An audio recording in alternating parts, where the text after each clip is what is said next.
your head out of the gutter. Good evening. Welcome to the Streakers Weekly Sports Rundown. Normally, we just have Craig Weissenfels. He's the CEO and founder of Streakers Gaming app. But today, we have special guest Justin Fox. Bonjour. So this past week, guys, especially this weekend, it was packed. I mean, for me, I'm wearing the Eagles jersey because they're now 6-0. We're going to talk about NFL in a bit, but it was packed. Come on. Like, there was Major League Baseball, women's rugby, NCAA. Saturday night was packed. Justin, you were at the CFL. We're not even covering CFL. Have we covered CFL, Greg? Does the CFL even cover They're CFL? coming down to the playoffs, are they not? I think Yeah, they got a couple weeks left. We're gonna have to give the CFL a little bit of love. Now with the Grey Cup coming up, we'll have to give. Yeah. Well, I was at the BC Lions game. BC beat Alouettes. Yeah, beat Montreal. Montreal's first in the, I assume, East, and BC's. No, sorry, they beat the Blue Bombers, who were there. Yeah. Winnipeg. BC beat Winnipeg. Winnipeg's first in the West. I think at the time BC was third. I don't know how it shapes up now, but yeah, that's.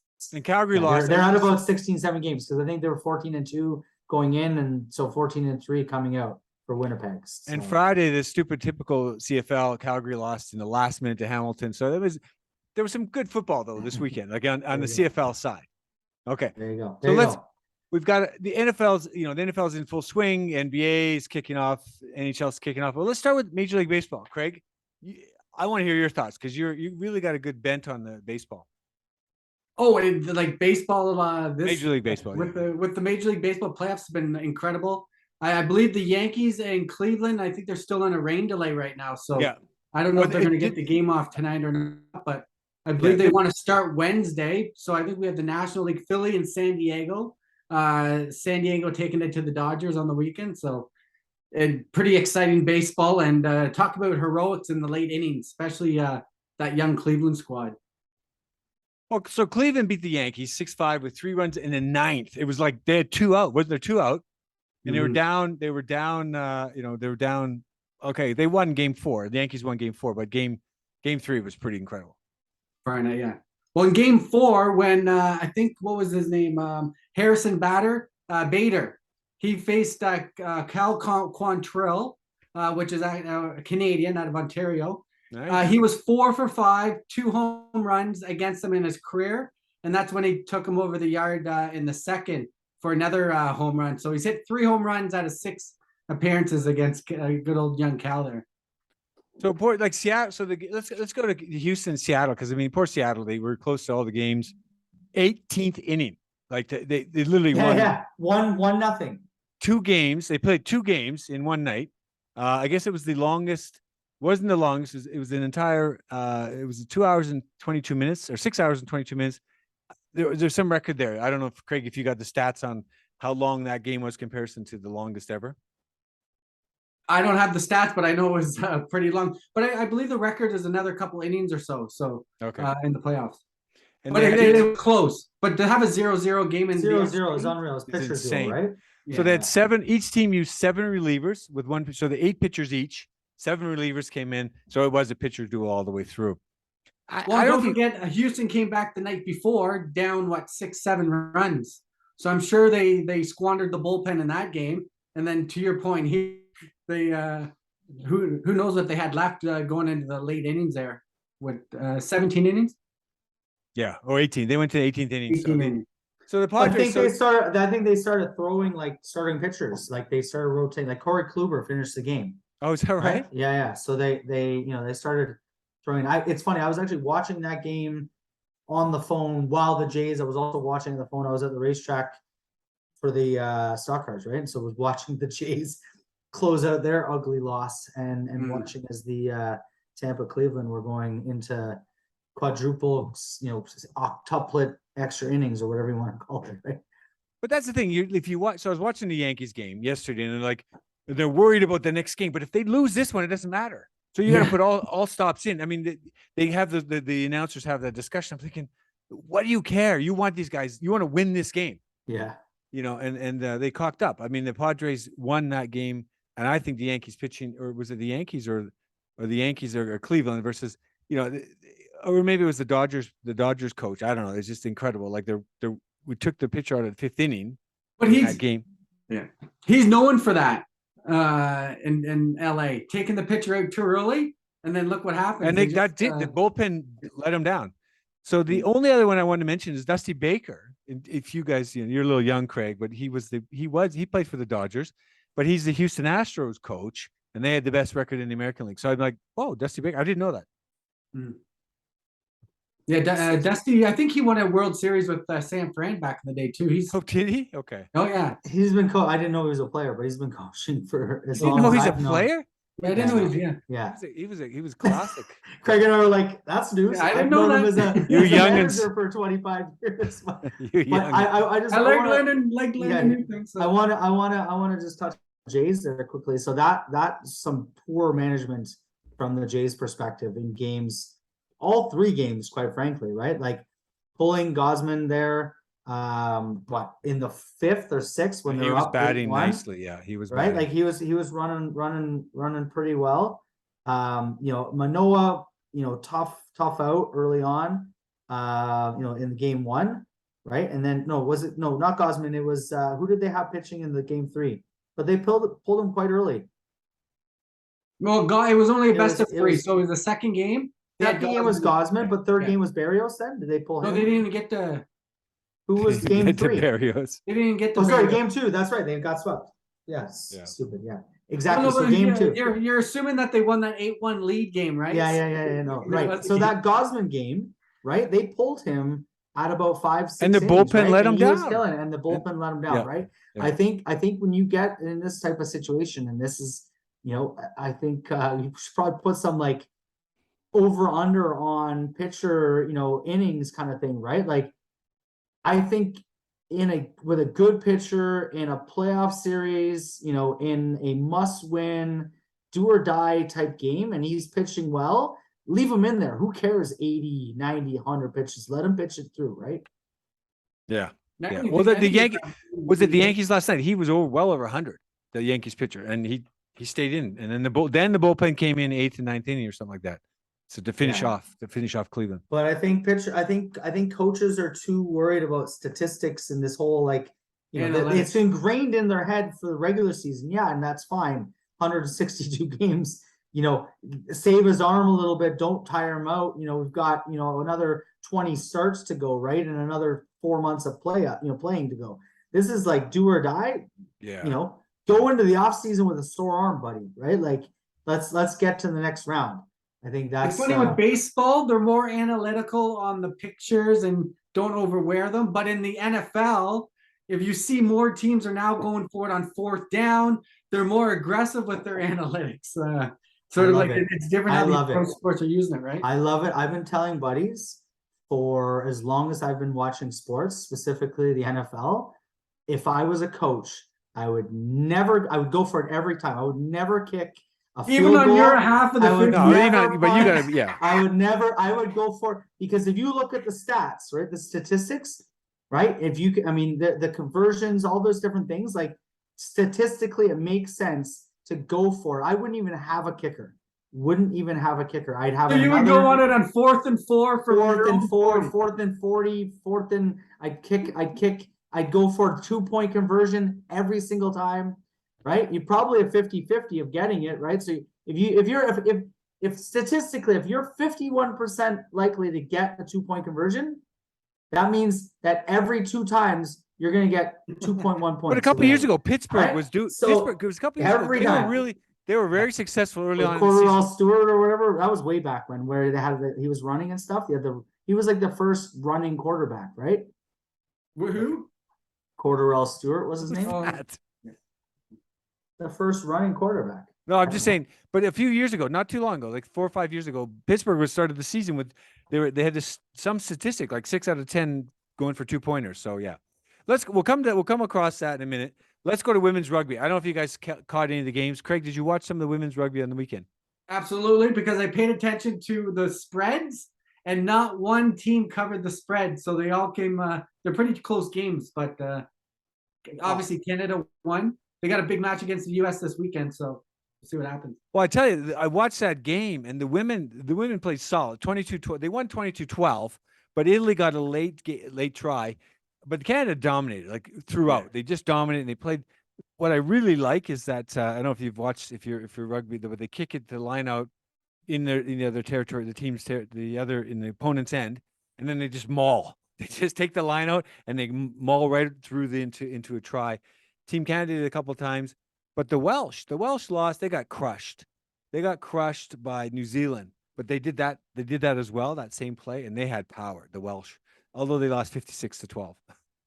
Oh yeah, yeah. I think they're playing Australia on the weekend, so a little bit lower. Should be a better match. But I watched Fiji the late game on Saturday night. Yeah, they beat South Africa. Well, they would just hit that line like I don't know. They're just hitting that line like freight trains. So it's insane. I watched a little bit of Scotland versus somebody. I don't know who it was, but yeah, a few minutes of it. Yeah, I mean, it looked interesting. I think the question there is, you know, I'm going to throw this out there because why not have the devil's advocate? I watched and it seemed like none of them could catch the ball. Catch the ball? Yeah. In the rugby. When they're throwing it back? Throwing it to each other. Like it was like constantly on the ground. Like I don't know. I've watched rugby. I don't know if they drop it as much as it often. You might have not been watching the top teams. This was Scotland versus somebody. It might have been okay, but I the 3 a.m. game, but I just wonder, right? Like the 3 a.m. The 3 a.m. game, right? But well, I'm but the lower tier, right? Like the lesser quality teams, because New Zealand, you don't get 56 points from dropping the ball. Like they literally like a machine. Right. Like I described them like they're tic-tac-toe, boom. Suddenly they scored. I was like, whoa. Because you're watching Wales, they're kind of and they dropped the ball a lot. That they literally dropped the ball, or they would have had more points. And that's to Justin's point. Justin's right. There was a lot of drop balls in the matches, and the announcers mentioned they picked it up. Though they're sloppy with the ball. So yeah. So all right. So that's the lesser teams. Cool. So women's soccer, we're now second, third round. They'll get sharper. Yeah. Well, we'll get to see some of that. There's three divisions. Yeah, there's three pools. The end of the round. Canada, this is the end of the round robin this weekend. Yeah. So Canada should win their pool. New Zealand should win theirs. Now? Yeah. So the women's soccer, no. So there's men's. Literally, this weekend's full of Major League Soccer, men and women. Montreal just won. Montreal won a great game. Yeah. So now they play New York. I think New York City won tonight. So they play New York City. Yeah, New York's 3. So it's not the Cosmos anymore, right? Remember, but see, this goes back to Pelé when New York Cosmos and the first MLS and way back when. Like, but I tell you, the league. I don't know if you guys noticed this because you're too young, but literally the league to me has got this. It's a real feel, European feel. The MLS, like it's really. Is it the players? Is it the announcers or combination? I like what they did on their last week of the regular season, where they had every game, or assuming pretty much all the teams play on that last Sunday. I think it was at 2:00. Every team played on that last week. Then they started the playoffs, which I didn't know that they did before, but I thought that was a cool ending to the season. So cool. Didn't know. Cool. So I mean, to your question though, I think I didn't see the last weekend there, but yeah, definitely. What they've done is they've attracted some of the older players initially, right? That was sort of the David Beckham move, 20 years ago. Yeah. Right. And then they've started to get, they got the TFC, they had Thierry Henry and some of these older guys as they've kind of aged out of the Premier Leagues overseas. Now they're starting to pay them the money, and you're starting to see some of these younger guys, and some of the homegrown talent, right? Like I was watching it this afternoon. I'm not a huge soccer fan. Or football, whatever, soccer fan. But I watched a little bit of this afternoon, watched the whole Montreal. Apparently 5 of their players are on Canada national team, right? Yep. Canadian national team, which is going to the World Cup. So you've got, in Canada specifically, you've got the Canadian team doing well, going to the World Cup, which is what I think first or second time in a long, long time, right? And then of those, 5 of those players are playing on one of the teams, one of the Canadian teams in the MLS, right? So I think that's really cool.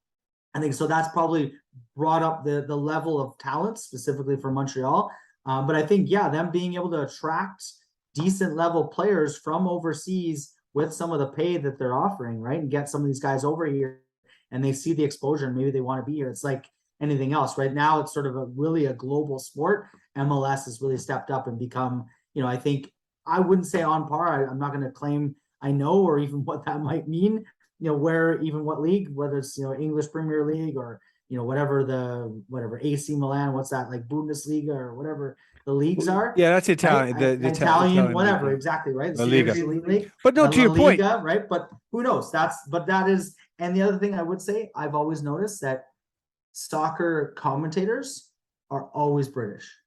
yeah. That's They right. always have this little like neckerchief, and they're like, "Oh, they're kicking the ball so well." But that to me, entertaining though. So yeah, entertaining. but can't The so one-liners, hilarious. some of Yeah. the one-liners. Yeah. but that takes the base. I mean, if you take in Canada and the Well, US it's as well, the base the viewers, you're trying right? to attract, right? Back in the day, I think, yeah, for sure. Back in the day, you didn't have. Back in the day, you had the biggest. Soccer was the biggest participation sport for volunteer level or for For kids in non-professional Canada. for kids. Yeah, Probably still is.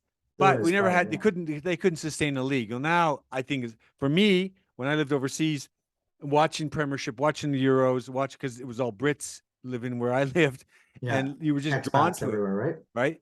And so watching the Euro Championships, it's huge. And so I got that same feel when I watched Montreal play, the way they're playing, the tactics, the skill level, maybe not as high to some, but really good. Like the quality is high. And their fans are passionate. Their fans are passionate. Yeah. So. Well, that's one thing I noticed, and this is you talk about sports, talk about fans, talk about supporters, right?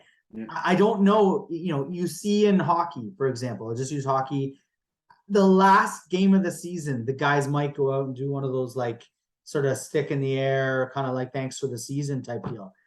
From what I see, Montreal's doing it almost every goal. They're all like out there cheering to their fans, kind of like dancing around. And they got 10 guys all right up there with their fans, like every goal almost, right? And obviously it's a playoff atmosphere, so things might be a little more heightened or hyped. But I think that's sports that can engage with the fans like that definitely, and when you only score once a game, it's a big deal, right?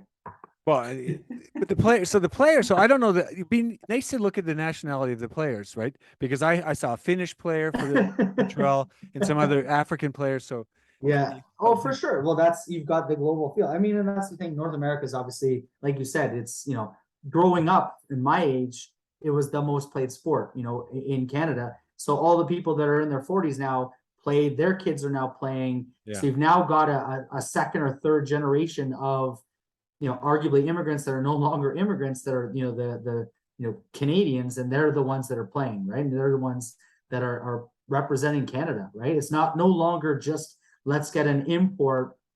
Here in Calgary, you have the talent pool now from the homegrown talent. You have the people that grew up watching the TFCs, of 20 years ago or whenever they started, and now they're kind of coming to age. It's the same thing for the NBA. Right? If you look at the NBA, prior to the Raptors coming in, everyone played basketball. Lots of kids played basketball in the schoolyard, and there was sort of, but once the NBA came in, once the Raptors were there, now there's a pro team here in Canada. Now there's an infrastructure. They start junior NBA programs. They start all these different things, and you see the sort of evolution where, what was it, 3, 4, maybe 6 years ago, you got Wiggins first overall, you got Bennett, the next year first overall, you've got probably a Canadian born player or Canadian, whatever you want to call them, in the top 10 almost every year of the draft, right? Sometimes 2 or 3 of them, right? So now you see the national team is stacked. You've got, all-stars, NBA all-stars on the Canadian national team. And it's all as a result of showing kids that there's a possible end goal, and then kids are striving for it and building the foundation around it, right? What you just said, this device for soccer, you see kids doing their TikTok videos of how they can move the ball around. Basketball, they're doing the same thing. Tricks on hockey, little 12-year-old. I just saw on TikTok, Justin talked about TikTok, a 12-year-old doing shots behind the base probably against the law. You got to be 19, no? He was making 3-pointers from below, NBA level, NBA level. So I think this helps into YouTube generation. Oh yeah, for sure. Well, you see videos of Steph Curry, right? His dad played for the Raptors, Del Curry, right? You see videos of him when he was, 8, 9, 10, 11, 12, at the stadium, at the arena, whatever, making shots, right? But 100%. I mean, if it's there and you get the exposure and they see the professional level, and then you build the infrastructure around it, people expect like 1 year it's going to be, everyone's going to be drafted and we're going to, represent. It's going to take, It's a generation. it's a generation. two, It's a yeah, 20-year plan, right? And if you look at the NBA, you look at, MLS, there's the example, right? It doesn't happen overnight. It's 20 years for that evolution of a good program, right? And I think if you look at Canada, the US has always kind of been there because they got the population and they've got just the density of players, but Canada's going to be a rival in the soccer world and in the basketball world. Let's see how they do. We got that next month when they start the World Yeah, Cup. I think they'll do well in We just gotta bring football up to par. We have to bring football up to par. But to your point, yeah. how many kids now do you hear on collegiate Saturday afternoon basketball out of Ontario? Yeah. Or even last night, I forget who it was, but he's off at Dallas Cowboys. He's from Ontario. I didn't look up his name, but he was a starter for Dallas Cowboys last night. So you would have never heard. Well, you did hear select. More, right, from Canada. Yeah, no, for sure. And for the NBA though, 100. Like you look at like rosters. I remember, in university, one of our, all the buddies would, would kind of be like watching every team, and it'd be like a unique thing to see a Canadian, right? It was sort of like, oh yeah, I can't even think who. I mean, Steve Nash obviously was, sort of the pinnacle, but aside from him, there might have been 5 Canadians in the whole NBA. Right now, there's 2 on every team. Right now, there's 1 or 2 on every team, and every draft there's, like I said, probably 3 or 4 in the first round. And you look at college teams, like we used to watch, March Madness. Again, you'd be lucky to see 1 Canadian on a couple teams. Now, every team's got 1 Canadian, it seems, or some teams have more. Yeah, some teams have more than others. So, I mean, from a developmental perspective, it's, it took 20 years. Right, I forget the year, 93, 92 when the Raptors came in, 91, I guess it was. Right, so it's taken 30 years to get to this point, 31 years, but that's the progress. Well, we can talk about the college team, the level of engagement, but Canada's more of a multicultural country, more so now, and those kind of things, soccer and more sports, it's going to be more relevant to more people as opposed to whatever. You and all 3 of us are white guys, and I played hockey. Grew up playing soccer, football, same. But it didn't go. The college level wasn't. It wasn't there. So do we get into political things like Hockey Canada? Okay, so let's move on to. No, we're not talking about Hockey Canada. Let's go to NCAA. Craig. Craig. No. Let's go to NCAA. Hold on. Let's talk about. Hold on. Craig and I both. Montreal's big win tonight. Yeah, Montreal hats. Yeah. Let's talk about the first non-French Canadian captain of the Les Habitants, Nick Suzuki. That's okay. He'll learn. No, I'm just kidding. But yeah, we both got Canadians hats, Habs hats on. Right, so hockey's full. Boring, man. Force. It's boring. The season's got 80 games. Who's your pick for the cup? Who's your pick for the cup, Craig? Oh, Montreal. I'll always cheer for Montreal. Wow. Okay. Realistic. I know they're out, and then I just the best team. I just love watching. Okay. Aside from Montreal, who would you pick as the favorites right now? Colorado. They're the team to beat right now. Yeah. No. Alan, you got Calgary. We're stacked. We're stacked this year. The Calgary Flames. Actually, Calgary, out of all of that drama that happened, you guys turned out. We got Kadri and Huberdeau. Roses a little bit. Yeah, I don't know how. I don't know if I think on paper you're worse. That's my opinion, but I think it might work out in your favor. Huberdeau is he's 10 times the size. He's bigger than he's a solid dude. He can carry the team, but he also was on Florida and didn't do much there either. So he got 115 points last year. I know he did. He did. He does well in the regular season, but he hasn't led them anywhere. Right? I guess Kachuk has made his mark already. Okay. He's pissed off the Buffalo Sabres. I don't know if you saw that. So I mean, Gaudreau probably wasn't going to have another 120 point season. So I think his was more family decision. He wanted to be more close to the East. So. Yeah. So I mean, so that was sort of the Gaudreau. I think the favorites, in my opinion, obviously Colorado. They're always going to be up there, but I think the Leafs. Yeah, I'm not a Huge Leaf fan, but I think the Leafs. They lost again. They lost to Arizona. You're gonna but that's fine. That's fine though. I think if you look at. I think Arizona's got a shot. No. I think Florida though. We were just talking about Florida, but I'm always gonna go back to I think with a Kucherov and Killorn and whatever his name get back in there in net. I think Got Tampa a Bay is always going to be a long- favorite. A long way to go. 80 games goes. Okay, so let's go. Yeah. Come on. The real story this weekend, Craig, was NCAA. Like that Tennessee Volunteers. Oh, man. Tennessee, Bama! Like when you told, I had to go watch the video when you said that they carried out those goalposts because I turned it off once they ran the field. But well, I don't think they beat them since 2006. So they Tennessee's good this year, and now Yeah. they're ranked third in the latest polls this morning. So Nice. Well, so they took Justin, if you didn't see it, they took the No, I'm post looking it out up the right street now. underneath the run, out on the like street. someone had a, Because like, they a drill or won. something. Because they Yeah, won. They ripped the But poles then out. they dumped the post. So this is old goal. This used to happen years ago, all the time. Then they dumped it in the river or the lake or whatever. Is it the other team's post or something? Like what was Tennessee the reason Volunteers. behind I don't know. They took the goalposts down. Oh, just absolute excitement! Like one of the biggest games in school history, beating Alabama. So and then Craig today, and Justin, I looked today, and there was the updated story is the team's been fined $100,000 for that act for the fans. Tennessee? Yeah. And so they're crowdfunding, Craig. Justin, you could probably help them with the crowdfunding. Is they're literally crowdfunding the 100K now. They're asking for the local Tennessee. I don't know what city are they in Nashville. Is it in Nashville? University of Tennessee? Yeah, Nashville, Tennessee. Yeah. No, is that where the Tennessee Volunteers play? Oh, no, I don't think it's in Nashville. I don't think their school's in. Is it Knoxville? Isn't it? Knoxville. Okay. So anyway, so that's the update. They've gotten fined. But my question is, and maybe Justin knows this, like, how do you take down the poles? Is it the sheer weight? What do they do? Someone would have had to have a power drill. Yeah, or Those you could things are heavy. drill or saw, a hacksaw.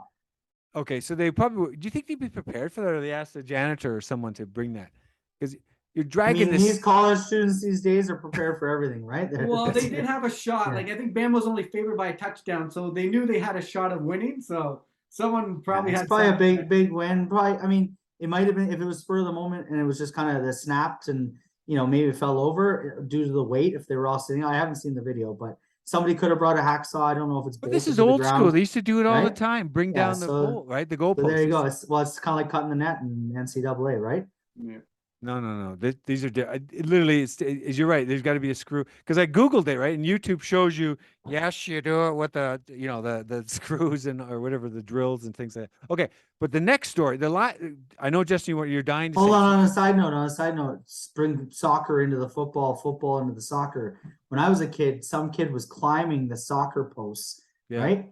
And he slipped and he caught his hamstring on the hook that had the mesh and literally was hanging upside down.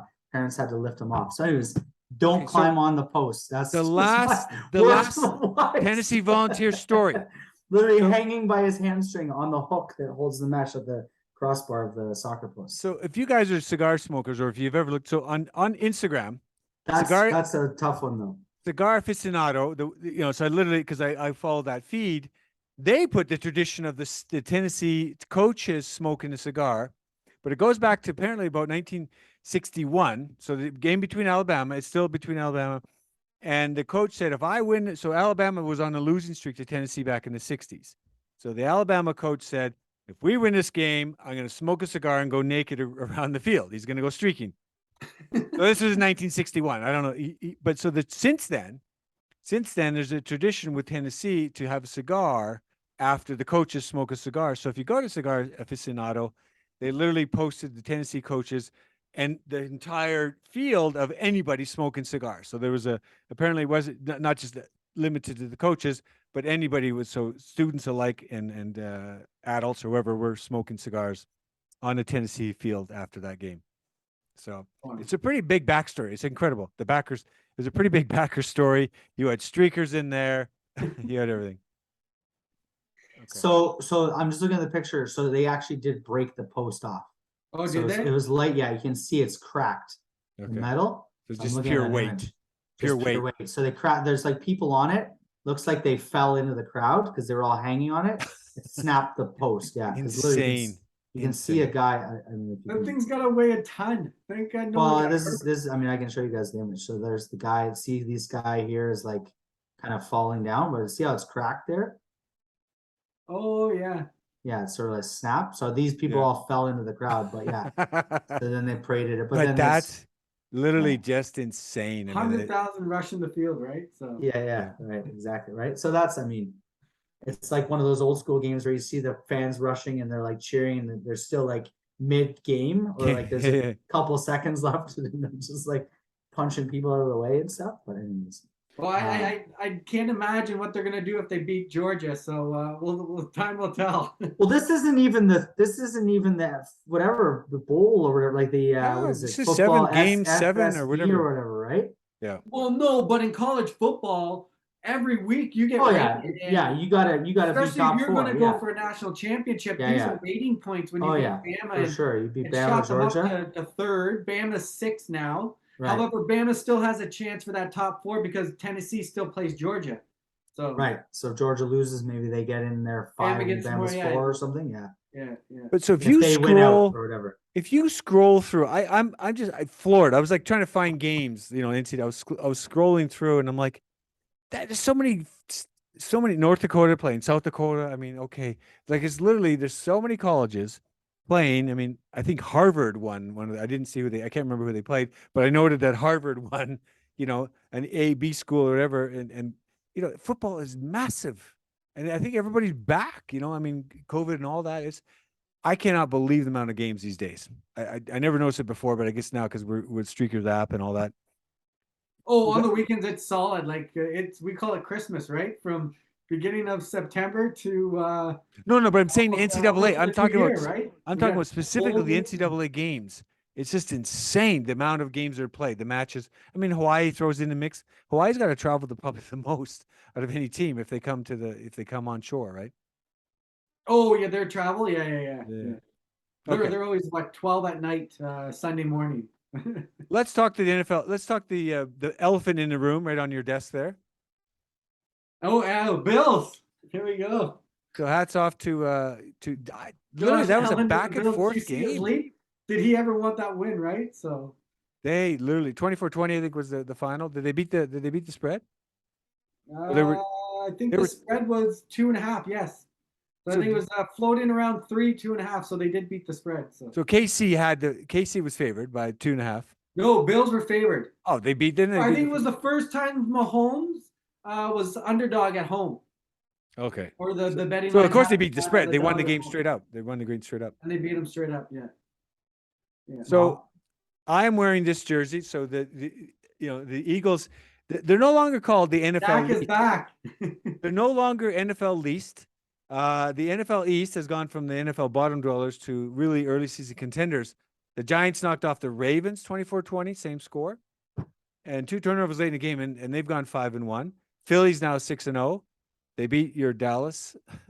I think Justin's a Dallas fan, isn't he? No, I think that's Rick. That's He's Dallas. Rick. Well, upsets Tampa Bay I was watching. Yeah, exactly. Brady lost. Ravens lost. Rodgers lost. Like Green but Bay. They got rocked. Yeah. I should have worn my New York Jets. So both New York teams won this weekend, but the Jets just rocked. Jets. Did you know the Falcons are 6-0 against the spread so far this year? God, pitiful. Who's their quarterback? There's Mariota. God. Marcus Mariota has made his way back. Unbelievable. Well, they got nothing to lose. They're voted like one of the last place teams at the beginning of the year, right? So they got no pressure playing with house money. So you play a little looser and they're winning games. Yeah. Well, and they're upsetting the Apple Card on the app, the Streakers app. It's interesting though. Like you look at some of the teams, like Jets, Atlanta, they're all close around that. What's that? Giants, Eagles. Eagles. Well, Eagles were meant to be good, right? Well, no, but they're usually a 9-7, 8-18. Now they're 6-0 starting. Right. They're the only undefeated team. But if you look at some of those middling or meant to be bottom feeder teams are actually giving teams a bit of a run for their money. Look at the Commanders, right? Commanders. The Washington they won Commanders. On you got Thursday night. I think that's a nod to the talent coming from the collegiate league. New Orleans. These guys are starting right out of college. Right out of college. they're making an impact right out of the gate. Right? Exactly. And I think the talent pool of the guaranteed shoe-ins of yesteryear, if you will, are no longer there, right? I think the Bills are probably, I being a Bills fan, I might not bet for them, everything. I wouldn't bet the house on the Bills every week ever, right? Because even though they're more dominant or the most dominant team probably in the league, they still can go out there and lose, and they've proven it. They've lost twice, right? So That's right. you look at twice or once. Well, the Falcons beat the 49. No, I think they lost to Miami, but yeah. That's it. They've only lost one. Yeah. They're 5-1 now. Exactly. But anyone can go out and lose any week, right? Well, look at 49ers. That's the Come parity on. of the league, right? 49ers knocked off the Rams handedly, and then they lost the Falcons yesterday, and they lost the week before it's funny. You look at teams like the Dolphins. So the Dolphins beat the Bills, right? And that game, that was early on. I think it was week 2 or 3. You got Tua. You got sort of like Miami's looking like they're going to be a good team in the East. They've got good receiving. They've got a great defense, right? Coached well. Tua goes down, done. They're 3-3, right? And whether he comes back or whatever happens, they're probably a 500 team, probably not making the playoffs. Teddy Bridgewater's okay. He's injured as well, though. He's not Tua Tagovailoa, right? So you look at the NFL specifically. It's a star-driven league and QB star, right? If Josh Allen goes down, the Bills are probably not going to do well, right? You look at San Fran, even though Garoppolo stepped up, their starter went down. Garoppolo is probably not as dynamic as him, right? You've got Dallas, New England right now. Dallas, right? Exactly. You got exactly. We bring in what's the name? Zippy or Zappy, Zappy, right? Zappy he won yesterday, right? He's doing well. He's doing really well, right? And some say he might be better. It's kind of like he's still throwing over 300 yards. Like what was it? First player ever, first 2 games over 100 passer rating or something like that. Oh! I just imagine they say he's on. So they rock. Well, it's kind of, what it's kind of like. It's kind of like the Tom Brady. That's the Tom Brady story, right? With Drew Bledsoe back in the day, right? Tom Brady comes in, sort of unheralded, first or second year rookie, whatever, second year. I don't forget the exact stats. And then Bledsoe, there you go. There you got Bledsoe jersey. Bledsoe kind of, middling veteran, right? And Brady comes in, shines for half the season, ends up winning the Super Bowl. But let's face it, every team the Yankees ever won the NFL, the Super Bowl, there's usually the quarterback, right? If you don't have a quarterback, you're not going to win it. You're not going to be like New Jersey Devils winning. Dilfer? Who? That I think it was Tampa Bay won with Trent Dilfer. Yeah. In his younger years. Yeah. Jesus. He was a manager. Yeah, Kenny Stabler, but Kenny Stabler was left hand. But going back, look at the teams. You go with dogs. I don't know. There's dogs out there, and they make it back in. Geno Smith for Seattle. They're just Seattle won again. There's a big story. Seattle freaking won again, right? I want to get out to a Seahawks game for sure. Rick and I are going to go down, take the ferry down. So there's no guarantees, right? All right, guys. Well, look, they're not in NFL anymore. That's for sure. No, well, what are they saying? The Pittsburgh Bucks that probably sewered half of those survivor pool picks, right? Oh, the Bucks, yeah. That was probably. What was the spread on that one? I think it was 9.5, 10 points by kickoff. That was like the biggest or one of the biggest for the week, right? So that that losing probably got a lot of survivor pools thinned out a little bit. So them and the Jets and the Falcons winning, I bet you, and the Giants. Anyway. And Rodgers exactly. And Rodgers losing. Well, the Jets beating the Green Bay Packers. So that's there's your 3 locks all lose, right? It's probably whoever won last week is the winner of the survivor pool. But with the competition right now, everybody's like 2-3, 3-3. So everyone still has a chance. So it is more competitive. You don't have the 0-6. You don't have an 0-6 team, which is nice, right? that it is, to Justin's point earlier, it is more competitive, more balance in the league. Parity. And there's only one team is undefeated, and they're not. They're getting a fight. New England, the Eagles are getting a fight. You're Donald Rush. Is it Donald Rush? What is his name? Chad Rush from Dallas. No, it's Jalen Hurts. No, the quarterback for Dallas. I mean, this will be the. Yeah, Charlie Rush. Is it Charlie? No, I thought it was. Is it Charlie? Pretty sure it is. Something Rush. Come on, Craig. You know the name. I'm not even gonna make It's. I thought it was Donald Rush for some reason. No, not Donald. T. not Rush. Cooper Rush. Cooper Rush. That's it. Yes, Cooper. His wife was there. She's a blonde, looking pretty good, and it convinced him to come. But he's not used to being the star up in the, in the highlights or in Very, very quiet. They said Yeah. she had to argue for a plane ticket because he said it was too expensive. So he's not used to being in the limelight. But I guess this is good now. Getting Dak Prescott will be back now. Like that's You're it. like the starting quarterback of the Dallas Cowboys, America's team. I'm coming to watch you. Yeah, exactly. But it makes a I can't- decision. I can't afford the $500 ticket from Tampa or wherever. But he's she's a humble flying. guy. But it's great. He's a humble guy, right? But I'm saying Dak, that the decision to bring Dak in will be a lot easier than if he'd won again. If he won last night against the Eagles, it would have been a big different story if Dak Prescott was going to come back next week. Oh, I definitely agree with you. Absolutely. If they would have won last night, it would have been a whole different storyline.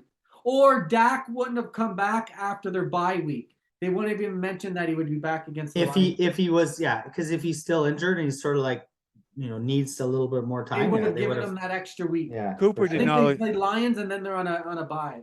They played well. They came back. They came back in the second half. I thought, okay, it's 2017. It looked good. And then the Eagles defense just, really bolted down and held them. Yeah. Well, that Parsons on their defense is an Number absolute- 11. Yeah. But he got a couple penalties, right? He got. You're talking about Parsons for the Eagles.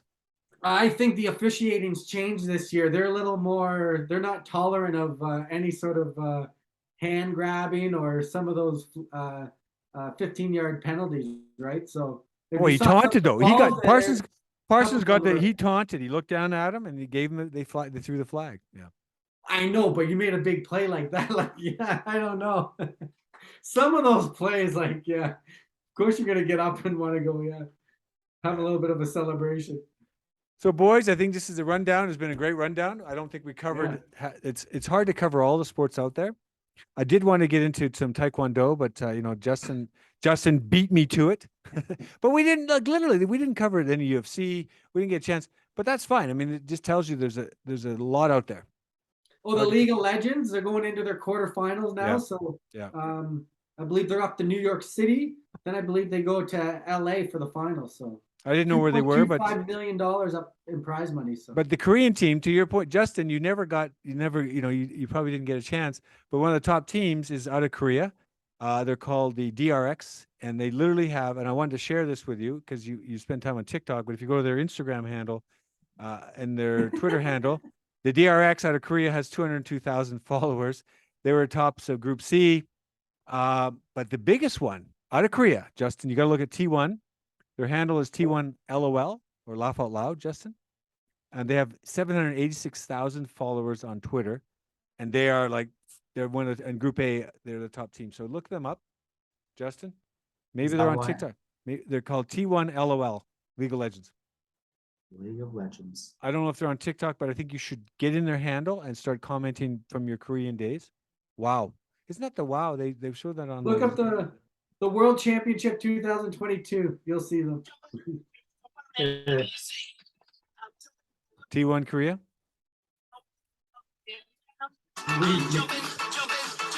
That's Josh Allen jumping over Reed. Okay. All right. He's back to the football. He's back to the football. League of Legends.